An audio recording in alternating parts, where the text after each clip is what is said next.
जय हिंद, वंदे मातरम। मैं हूं शुभम बनर्जी और आप देख रहे हैं जनता स्पॉट। दोस्तों, ट्विटर पर एक जबरदस्त हंगामा मचा हुआ है। हर तरफ एक ही शब्द गूंज रहा है, हैशटैग आरएसएस इतिहास चोर।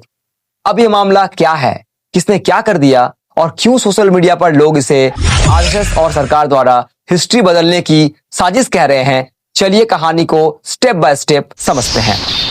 18वीं सदी में मराठा एम्पायर का इन्फ्लुएंस काफी बढ़ गया था। 1750 में मराठास ने उत्तर की तरफ भी एक्सपेंशन किया था। कुछ जगहों पर उनके और मुगल के बीच एग्रीमेंट्स भी हुए थे, लेकिन यह क्लियर नहीं है कि किस जगह पर उनका सीधा राज था या बस प्रभाव था या टैक्स लेने का हक था। बस यही कंफ्यूजन आज के इस विवाद की जड़ है। इस विवाद के पनपने में एनसीईआरटी का भी बड़ा हाथ है।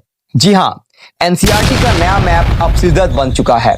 क्लास 8 की नई सोशल साइंस किताब exploring society India and beyond में rise of the Marathas chapter में एक मैप है, जिसमें 1759 यानी 1759 के मराठा कंट्रोल एरियाज में राजस्थान के कुछ हिस्से जैसे जैसलमेर, मेवाड़ वगैरह को भी मराठा के अंडर दिखाया गया है।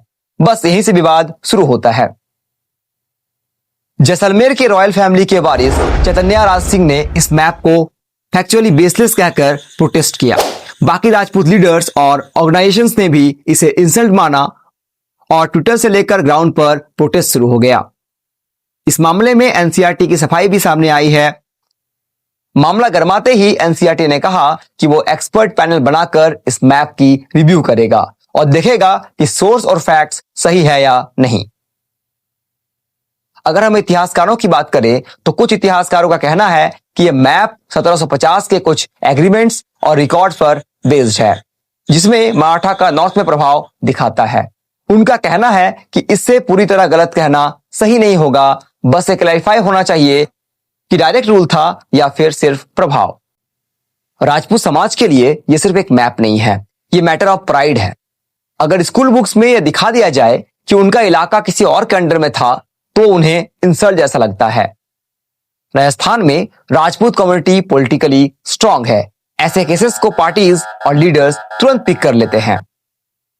पिछले कुछ सालों में एनसीईआरटी बुक्स में चेंजेस और कुछ चैप्टर्स हटाए जाने से लोगों को लगता है कि सरकार और आरएसएस मिलकर हिस्ट्री को बदल रही है।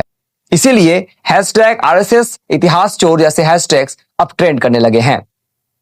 मैप में यह क्लियरली नहीं लिखा है कि यह डायरेक्ट रूल है या सिर्फ प्रभाव, और यही लैक ऑफ क्लैरिटी ने आग में घी डालने का काम किया है।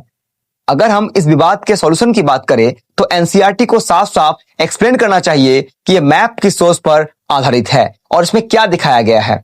एक्सपर्ट पैनल में राजस्थान और महाराष्ट्र दोनों के हिस्टोरियन होने चाहिए ताकि सभी साइड्स की बात क्लियर हो सके। स्कूल हिस्ट्री का मकसद किसी खास कम्युनिटी का अपमान नहीं, बल्कि क्रिटिकल थिंकिंग को बढ़ाना होना चाहिए। दोस्तों, अगर आप राजपूत हैं और अगर इस इशू पर आप गुस्से में हैं तो आपकी फीलिंग्स वैलिड है, लेकिन हिस्ट्री को फिक्स करने का सबसे अच्छा तरीका है रिसर्च, डिबेट और प्रूफ, ना कि वायलेंस या फेक न्यूज। याद रखिए, हम सब हिंदुस्तानी हैं, हम सब भारतीय हैं और आपस में अगर कुछ असहमति होती है तो हमें आपस में मिलकर मुद्दे को सुलझाना चाहिए।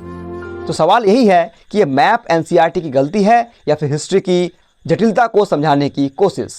कमेंट में बताइए कि आप किस साइड में हैं और क्यों। आपकी राय क्या है?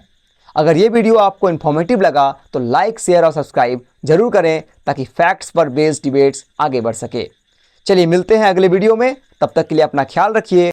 मैं हूं शुभम बनर्जी और आप देख रहे हैं जनता स्पॉट।